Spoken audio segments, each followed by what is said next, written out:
तो देखिएगा बच्चों, आज के लेक्चर में हम नेक्स्ट पार्ट की ओर जाने वाले हैं। लास्ट लेक्चर में मैंने आपको स्पीड एंड वेलोसिटी से रिलेटेड बिट पढ़ाया था और उसके बाद एवरेज स्पीड और एवरेज वेलोसिटी से रिलेटेड कुछ क्वेश्चंस भी लिए थे। तो एक बार जस्ट रिवाइज करते टॉपिक, अब तक हमने क्या क्या पढ़ा है। सबसे पहले बच्चों देखिएगा, मैंने रेस्ट एंड मोशन के बारे में आपको बताया था। ऑब्जेक्ट अगर अपना पोजिशन चेंज करता है विथ रिस्पेक्ट टू सराउंडिंग तो ऑब्जेक्ट मोशन में होता है। और ऑब्जेक्ट अगर अपना पोजीशन चेंज नहीं करता है विथ रिस्पेक्ट टू सराउंडिंग तो ऑब्जेक्ट रेस्ट में रहता है। और ये जो रेस्ट एंड मोशन है, ये रिलेटिव कॉन्सेप्ट्स है, ये मैंने आपको बताया था। उसके बाद देखिएगा डिस्टेंस एंड डिस्प्लेसमेंट, ये बीट था। डिस्टेंस मीन्स क्या आएगा बच्चों, actual path covered by an object is called distance, while the shortest path between initial point and the final point is called displacement. Okay, तो अलग अलग एग्जांपल से मैंने आपको बताया था कि डिस्टेंस और डिस्प्लेसमेंट कैसे फाइंड आउट करना है। ओके, और उसके बाद एनसीईआरटी की बुक के भी कुछ क्वेश्चंस मैंने आपको बताए थे, इसके प्रीवियस वीडियो में आपने आई थिंक देखे होंगे। इसके बाद नेक्स्ट बिट था इस टॉपिक का स्पीड एंड वेलोसिटी। तो speed is nothing but distance covered per unit time होगा। ओके, और velocity the distance covered in given direction per unit time is called velocity होगा। स्पीड का फॉर्मूला डिस्टेंस अपॉन टाइम आता है, तो velocity का formula displacement upon time आएगा। Okay, speed हो या फिर वेलोसिटी हो, दोनों का भी ऐसा यूनिट मीटर पर सेकेंड होता है और सीजीएस यूनिट सेंटीमीटर पर सेकेंड होगा। Okay, speed is a scalar quantity while velocity is a vector quantity. As speed is scalar, so it is always positive and it depends only on its magnitude. As velocity is vector, so it may be positive, negative or zero, and it depends on both magnitude as well as direction. Okay, इसके बाद average speed का concept मैंने आपको बताया था। Average speed is nothing but total distance upon total time. Okay, तो average speed निकालने के कुछ क्वेश्चंस मैंने आपको बताए थे। जैसे फर्स्ट क्वेश्चन था, an object travels 16 metre in 4 second and then another 16 metre in 2 second, what is the average speed of the object. तो ऑब्जेक्ट का एवरेज स्पीड कितना होगा, ये हमें निकालने के लिए क्वेश्चन था। तो यहाँ पर मैंने फॉर्मूला यूज किया था total distance upon total time. तो ऑब्जेक्ट ने कितना टोटल डिस्टेंस कवर किया था, पहले कंडीशन में 16 और दूसरे कंडीशन में 16, तो 16 प्लस 16 32। ओके, और कितना टोटल समय उसे लगा था ये कवर करने के लिए, 4 प्लस 2 दैट इज 6। ओके, तो 32/6 मतलब ही 16/3 होगा, और इसको डिवाइड करेंगे हम 16 को 3 से, तो फाइनल आंसर आ जाएगा 5.33 मीटर पर सेकेंड। तो ये होगा एवरेज स्पीड इस फर्स्ट एग्जांपल में। ये हमने पहले ही सॉल्व करके रखा था, इस वजह से जल्दी स्किप कर रहा हूँ। Next था Usha swims in a 90-meter long pool. She covers 180 meter in 1 minute by swimming from one end to the other and back along the same straight path. Find the average speed and average velocity of Usha. तो उषा का average speed और average velocity निकालना है। एक 90 metre long pool है और इस pool में उषा कैसे स्विमिंग करने वाली है। पहले तो एक एंड ए से दूसरे एंड जाने वाली है। Okay, at first she goes from one end A to the other end B. Okay, और फिर से वो बी एंड से ए एंड पर वापस आने वाली है। तो ऐसे कंडीशन में जाते वक्त उसने 90 मीटर और आते वक्त 90 मीटर, ऐसा 180 मीटर डिस्टेंस उसने कवर किया है। Okay, so she covers 180 metre distance. Okay, और उसके बाद उसने उसको जो टाइम लगा है वो 1 मिनट का लगा है, ये उन्होंने दिया हमें। तो 1 मिनट के अंदर 60 सेकंड होते हैं, तो 60 सेकंड में कन्वर्ट कर दिया। तो एवरेज स्पीड अगर निकालना है तो क्या फॉर्मूला आएगा, total distance upon total time. तो टोटल डिस्टेंस उसने इस कंडीशन में कितना कवर किया, 180 मीटर, और कितने समय में, 60 सेकंड में। तो 0 0 कैंसल, 18/6 मतलब ये 3 मीटर पर सेकंड होगा। तो average speed in this condition is 3 metre per second. और एवरेज वेलोसिटी कितना होने वाला है, देखो अब उसने जिस पॉइंट से स्टार्ट किया था मोशन, उसी पॉइंट पर वो मोशन खत्म होने के बाद वापस आ गई है। इस वजह से डिस्प्लेसमेंट कितना होगा बच्चों इस कंडीशन में, 0। तो डिस्प्लेसमेंट 0 होने के कारण एवरेज वेलोसिटी भी 0 आएगा। तो ऐसे इस क्वेश्चन का आंसर था। इसके बाद नेक्स्ट देखो, ये भी एक एनसीईआरटी की बुक का क्वेश्चन था।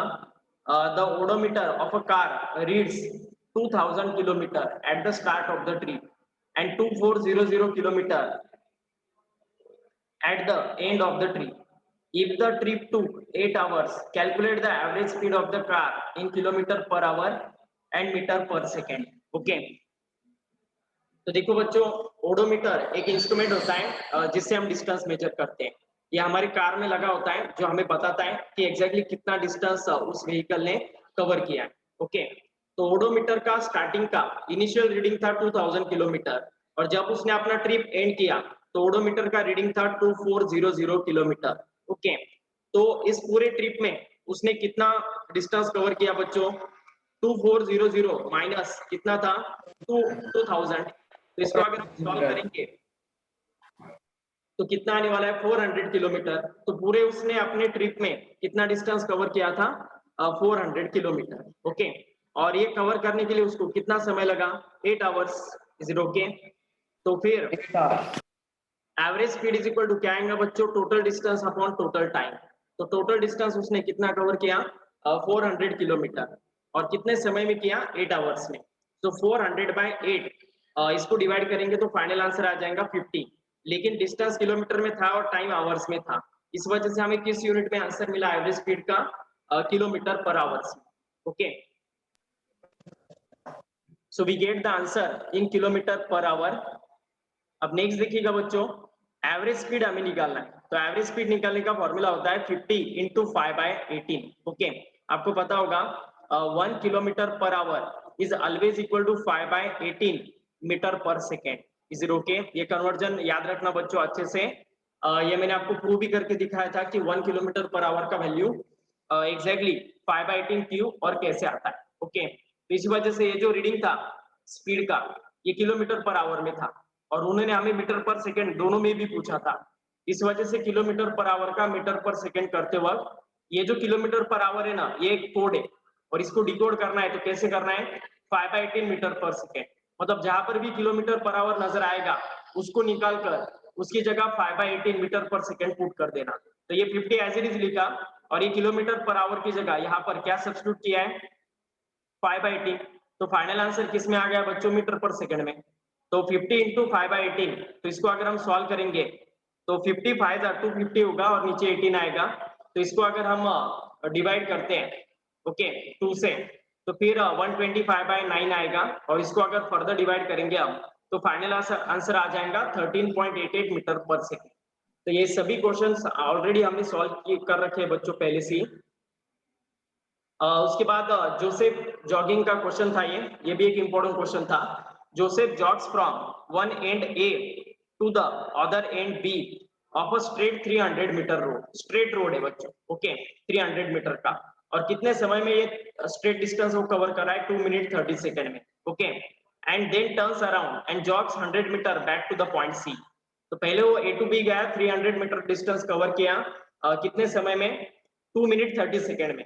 उसके बाद वो वापस चला गया 100 मीटर, 1 मिनट के अंदर उसने ये डिस्टेंस कवर किया और सी पॉइंट पर चला गया। तो आपको वो ए टू बी और ए टू सी इन दोनों पॉइंट्स के बीच में आपको एवरेज स्पीड और एवरेज वेलोसिटी निकालना है। तो सबसे पहले हमने कंसीडर किया ए टू बी। ओके, तो ए टू बी जाते वक्त एवरेज स्पीड अगर निकालना है तो क्या फॉर्मूला रहेगा? Total distance upon total time. A to B is a straight line distance, उन्होंने मेंशन किया है A to B of a straight 300 metre road in 2 minute 30 second. तो 2 मिनट 30 सेकेंड के अंदर कितने सेकंड्स होते हैं बच्चों? 150 सेकेंड। इस वजह से एवरेज स्पीड का यहाँ पर फॉर्मूला हमने पुट कर दिया, that is total distance upon total time. Total distance कितना कवर किया उसने? 300 मीटर और कितने समय में? 150 सेकेंड में। तो 0 0 गेट कैंसल और 30/15 कितना आ जाएगा? 2 मीटर पर सेकेंड। तो इस वजह से एवरेज स्पीड आने वाला था इस एग्जांपल में ए टू बी जाती हो 2 मीटर पर सेकेंड। लेकिन ए टू बी एक स्ट्रेट लाइन पाथ है दो पॉइंट्स के बीच का। तो इस वजह से इस कंडीशन में जितना डिस्प्लेसमेंट होगा ना बच्चों, एग्जैक्टली उतना ही डिस्टेंस होता है। समझ में आ रहा है? क्योंकि आपको पता होगा अगर मोशन दो ही स्ट्रेट लाइन और स्ट्रेट पॉइंट के बीच में हो तो distance is equal to displacement होता है। इसी वजह से एवरेज स्पीड और एवरेज वेलोसिटी क्या आने वाले बच्चों? इक्वल आने वाले। Is it okay? तो फाइनल आंसर आ जाएगा इसका 2 metre per second. Is it okay? अब सिमिलर कैलकुलेशन करना है हमें एवरेज स्पीड और एवरेज वेलोसिटी का जब ये जाएगा ए टू सी। ओके, जब ये ए टू सी जाने वाला है तो एट दैट टाइम हमें एवरेज स्पीड और एवरेज वेलोसिटी निकालना है। ओके, तो देखिएगा एवरेज स्पीड का फॉर्मूला आएगा total distance upon total time. Okay, तो टोटल डिस्टेंस कितना आने वाला है 400 मीटर डिवाइडेड बाय 210 सेकेंड। ऐसा क्यों? आप देखिएगा ए टू बी जाते वक्त उसने 300 मीटर डिस्टेंस कवर किया था और बी टू सी जाते वक्त 100, तो 300 प्लस 100 टोटल डिस्टेंस कितना आएगा ए टू सी कंडीशन में 400। Is it okay? कैसा है, समझ में आ गया? उसके बाद ए टू बी जाते वक्त उसको समय लगा था 2 minute 30 second, that is 150 second, और बाद में बी टू सी जाते वक्त उसको एडिशनल 1 मिनट लगा है, मतलब ये 60 सेकेंड। तो 150 सेकेंड प्लस 60 सेकेंड फाइनली हो जाएगा ये 210 सेकेंड। Is it okay? तो finally 400 divided by 210, 00 get cancel, 40 by 21 मतलब ये आएगा 1.90 मीटर पर सेकेंड। तो ए टू सी जाते हो average speed 1.90 metre per second होगा। अब इस कंडीशन में बच्चों एवरेज स्पीड और एवरेज वेलोसिटी बिल्कुल भी सेम नहीं रहने वाले, क्योंकि अभी वो आगे जाकर फिर से वापस आया है। मोशन अभी 2 पॉइंट्स के बीच में नहीं है, 3 पॉइंट्स के बीच में, ए बी सी। इस वजह से यहाँ पर डिस्टेंस अलग आएगा और डिस्प्लेसमेंट अलग आएगा। इस वजह से हमें एवरेज स्पीड डिफरेंट वे से कैलकुलेट करना पड़ेगा। तो average velocity is equal to displacement upon time होता है। तो total displacement A to C जाते हो कितना होगा बच्चों? देखिएगा ए टू बी ये जो डिस्टेंस था ये 300 मीटर था और सी एक बीच का पॉइंट है उसका, तो बी और सी के बीच में 100 मीटर डिस्टेंस था। तो ऑब्वियसली ए और सी के बीच में कितना डिस्प्लेसमेंट रहने वाला है? 200 मीटर का, क्योंकि डिस्प्लेसमेंट निकालते हो हम इनिशियली वो ए पर था, फाइनली वो सी पर था, तो इनिशियल और फाइनल पॉइंट ही देखते हैं।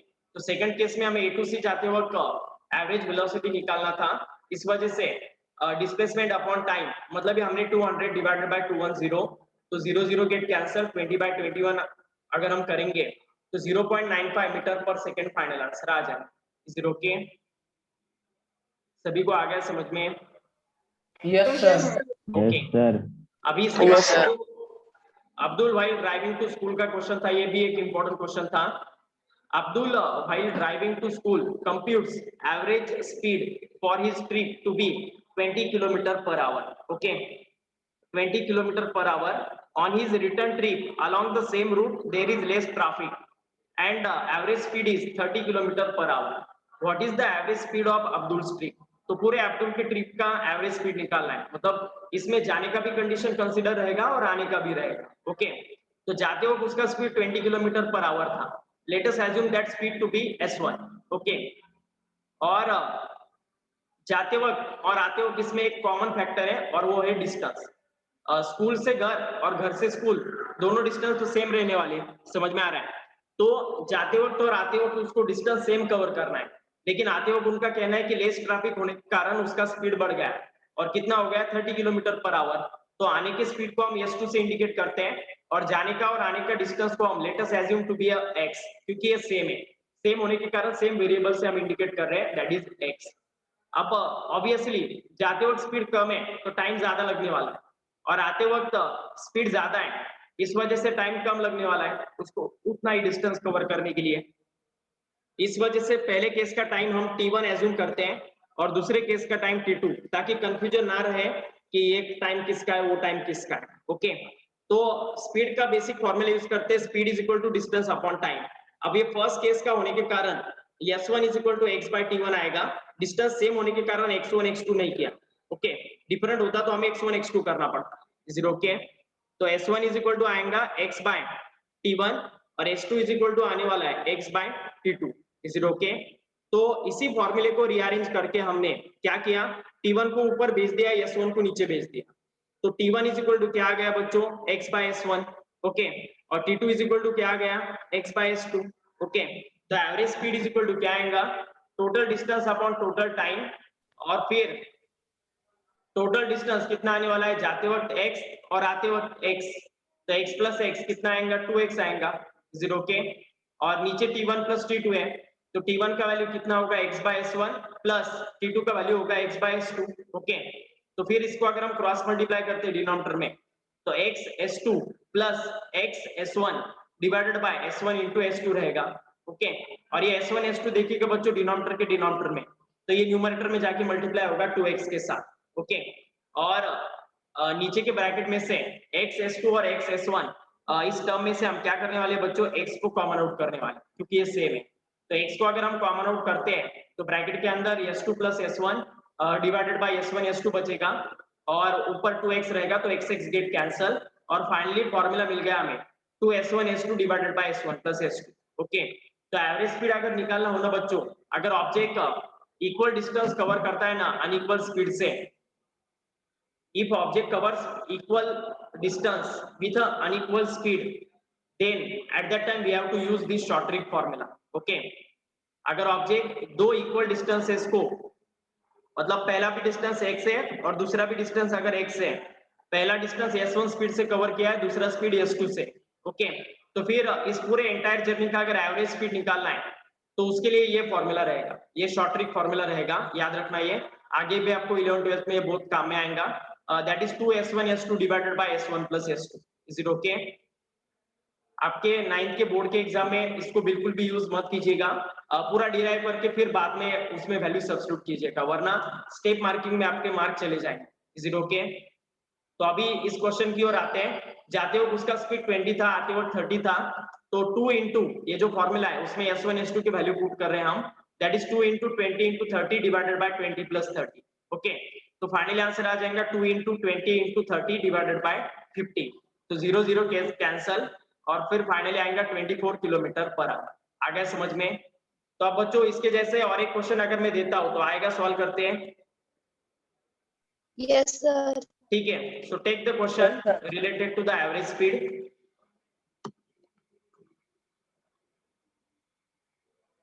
So take the question related to the average speed. An object covers some distance with the speed of 40 kilometer per hour, and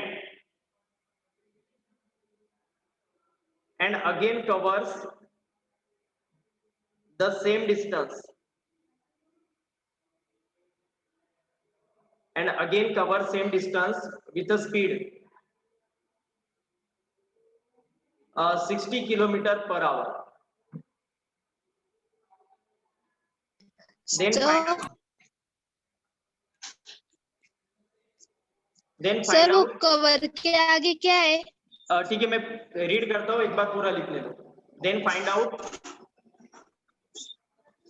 average speed. Okay, an object covers some distance with the speed of 40 kilometer per hour, and again covers the same distance with the speed of 60 kilometer per hour. Then find out the average speed. Okay, short trick formula use करके भी किया तो भी चलेगा, जो मैंने अभी आपको बताया था। Okay, don't waste time, use short trick formula. I want just final answer. Okay,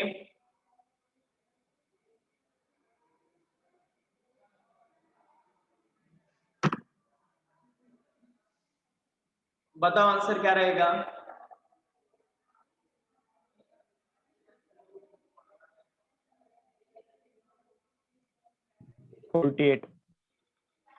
ठीक है, और किसी का आंसर? ठीक है, 2 स्टूडेंट का आ गया अभी तक आंसर। सभी स्टूडेंट सॉल्व करो, वैसे ही मत बैठो। जितना न्यूमेरिकल आप खुद सॉल्व करोगे उतना आपका कॉन्फिडेंस बढ़ेगा। 50 इज द रॉन्ग आंसर।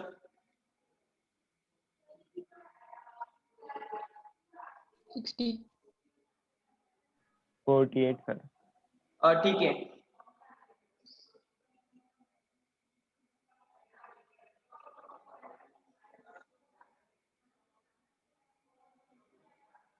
ठीक है बच्चों, तो देखिएगा ये भी सेम कंडीशन का प्रॉब्लम है जो हमने ऊपर लिया था।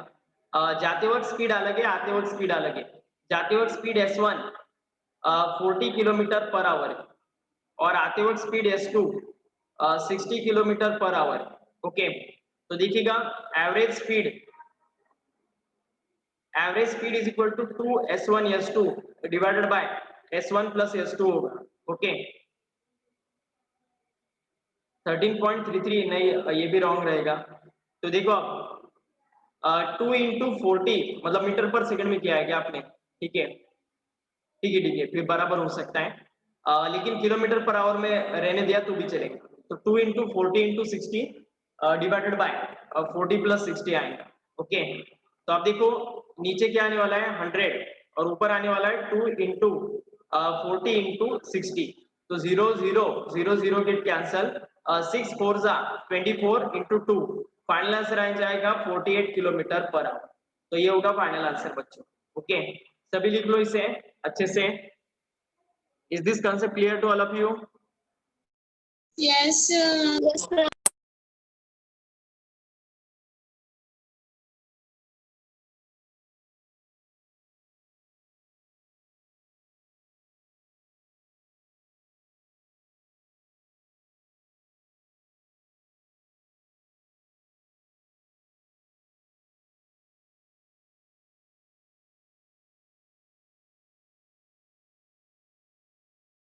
सर एक बार इस एग्जांपल को वापस एक्सप्लेन करो ना।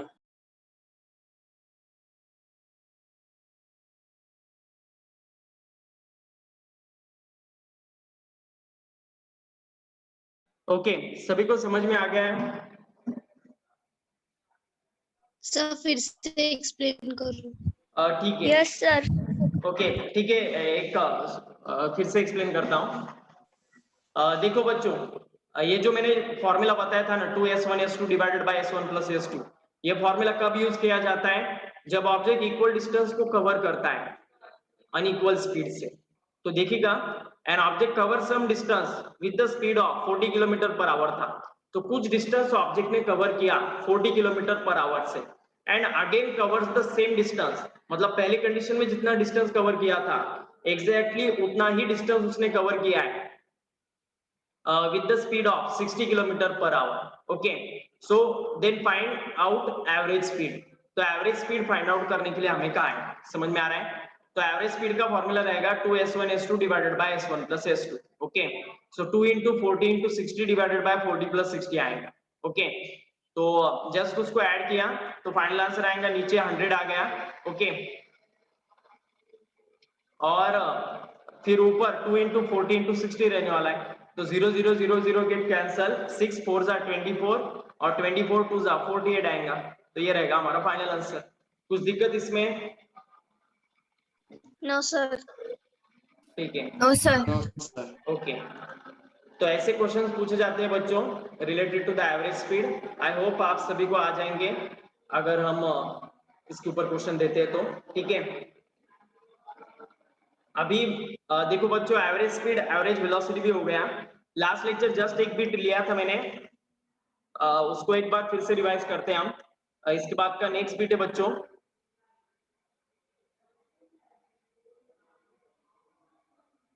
Uniform and Excuse me, sir.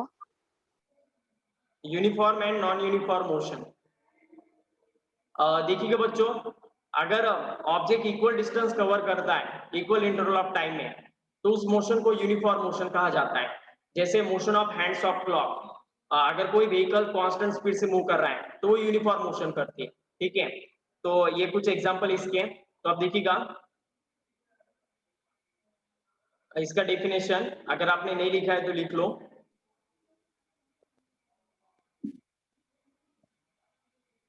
If object covers equal distance in Equal interval of time. equal intervals of time, then the motion is called as uniform motion. Then the motion is called uniform motion.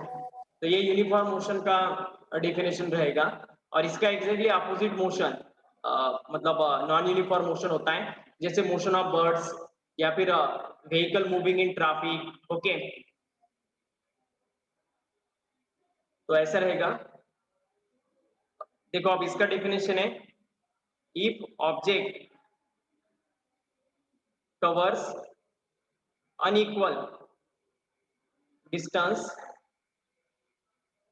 in equal interval of time,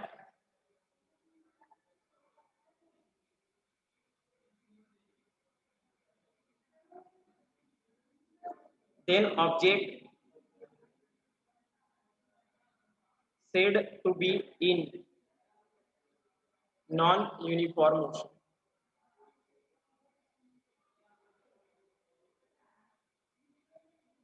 तो ऐसा ही beat रहेगा, speed of light is a uniform motion.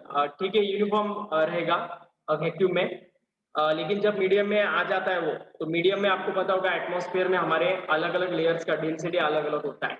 तो हमारे अर्थ के atmosphere में जब light enter करेगा तो उसका स्पीड डेफिनेटली डिफरेंट हो जाता है, स्लाइटली क्यों ना हो। ओके, अलग अलग लेयर में डेंसिटी चेंज होने के कारण ये आता है, लेकिन बहुत ही लिटिल बिट वेरिएशन होता है। ओके, तो वैक्यूम में हम कह सकते हैं कि लाइट का स्पीड कांस्टेंट है और उसका वैल्यू 3 × 10⁸ मीटर पर सेकंड होता है। ओके, अभी बच्चों देखिएगा, इसके एग्जांपल लेते हैं हम।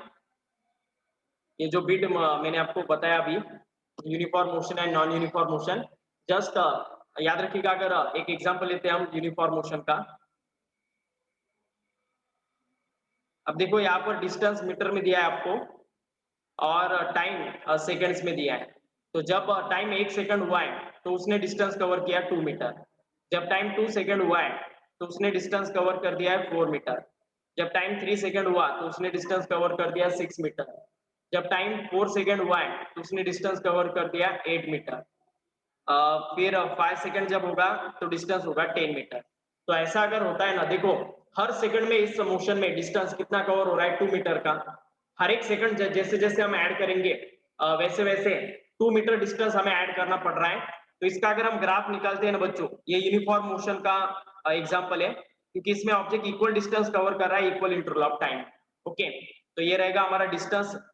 जब कभी भी मोशन में हम ग्राफ निकालते हैं ना बच्चों, तो डिस्टेंस, वेलोसिटी, एक्सेलरेशन, ये सब चीजें वाई एक्सिस पर प्लॉट करना, और टाइम एक्सिस हमारा एक्स एक्सिस होता है, याद रखना हमेशा। ओके, तो डिस्टेंस यहाँ पर 2, 4, 6, 8, 10 ऐसे मतलब ऐसे कंडीशन में दिया है। Time 1 second, 2 second, 3 second, 4 second and 5 second.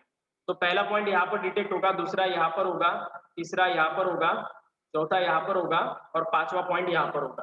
तो इसको अगर हम जोड़ देते हैं इन सभी पॉइंट्स को, तो ये सभी पॉइंट्स बच्चों एक ही, ठीक है यहाँ पर मेरे पास स्केल नहीं है, वरना आपको नजर आएगा कि ये लाइन एक ही लाइन से पॉइंट पास करते हैं।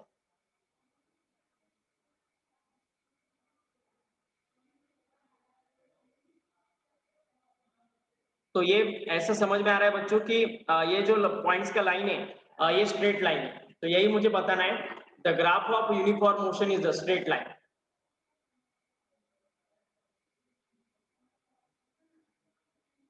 The graph of uniform motion is straight line। Okay, और वही अगर नॉन यूनिफॉर्म मोशन का हम ग्राफ निकालते हैं तो अदर देन स्ट्रेट लाइन बच्चों वो आता है। जैसे कि एग्जांपल लेते हैं distance in metre and time in second का। तो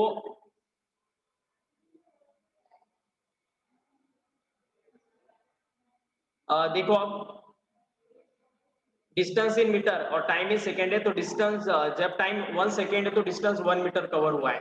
टाइम जब 2 सेकेंड है तो 4 मीटर। टाइम जब 3 सेकेंड है तो 9 मीटर। टाइम जब 4 सेकेंड है तो 16 मीटर। ओके, और टाइम जब 5 सेकेंड है तो 25 मीटर।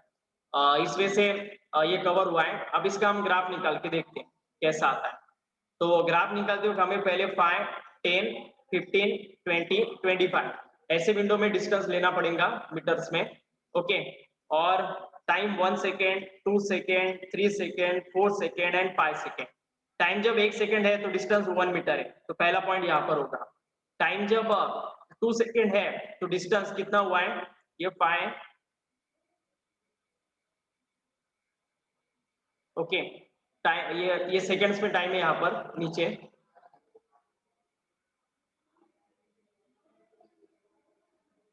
तो देखिएगा टाइम जब 1 सेकेंड है तो डिस्टेंस 1 मीटर है, टाइम जब 2 सेकेंड है तो डिस्टेंस 4 मीटर है, तो 4 यहाँ पर होगा। ओके टाइम जब 3 सेकेंड है तो डिस्टेंस 9 है, 9 यहाँ पर होगा 10 के थोड़ा नीचे, तो ये यहाँ पर पॉइंट होगा वो। टाइम जब 4 सेकेंड है तो डिस्टेंस 16 मीटर, 16 15 के थोड़ा ऊपर होगा, तो ऐसा ये पॉइंट आने वाला है। और टाइम जब 5 सेकेंड है तो डिस्टेंस 25 मीटर। तो ऐसा ये पॉइंट रहेगा। इन पॉइंट्स को अगर हम जोड़ देते हैं, सॉरी पहला पॉइंट है ना यहाँ पर रहेगा, यहाँ पर आएगा,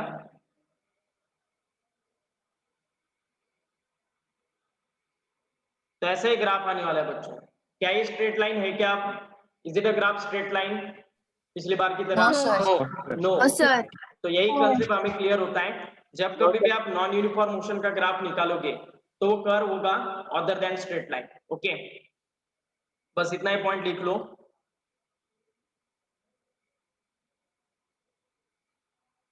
the graph of non uniform motion is curve. Okay और नॉन लीनियर, लीनियर मतलब स्ट्रेट, जो लीनियर नहीं है उसको नॉन लीनियर कहा जाता है। ठीक है ओके ठीक है, ये लेक्चर मैं अपलोड कर दूंगा यूट्यूब पर, नो डाउट। सर फिर हाँ बोलो। सर ये जो मिलिट्री मैन रहते हैं, ये जो परेड करते हैं वो यूनिफॉर्म में करते हैं ना सर? हाँ यूनिफॉर्म मोशन रहेगा उनका भी। ओके सिंक्रोनाइज मोशन होता है उनका। ठीक है तो यहाँ तक बच्चों देखिएगा, यूनिफॉर्म मोशन और नॉन यूनिफॉर्म मोशन ये भी बीट हमारा कवर हो गया। सीबीएसई के एग्जाम में आपको ज्यादातर एक क्वेश्चन पूछा जाता है, बहुत सिंपल होता है, लेकिन कभी कभी 2-3 मार्क्स के लिए भी पूछा जाता है। तो ऐसे मार्क अगर मिलते हैं फ्री में तो उसको कभी भी सिली मिस्टेक करके गवाना नहीं। ओके बहुत इंपॉर्टेंट ये बीट है, uniform motion non uniform motion. Okay और बहुत ही सिंपल है। तो अभी इसके बाद मोशन में हम नेक्स्ट पार्ट की ओर जाने वाले हैं, दैट इज एक्सेलरेशन। इसी को the rate of change of velocity कहा जाता है। ओके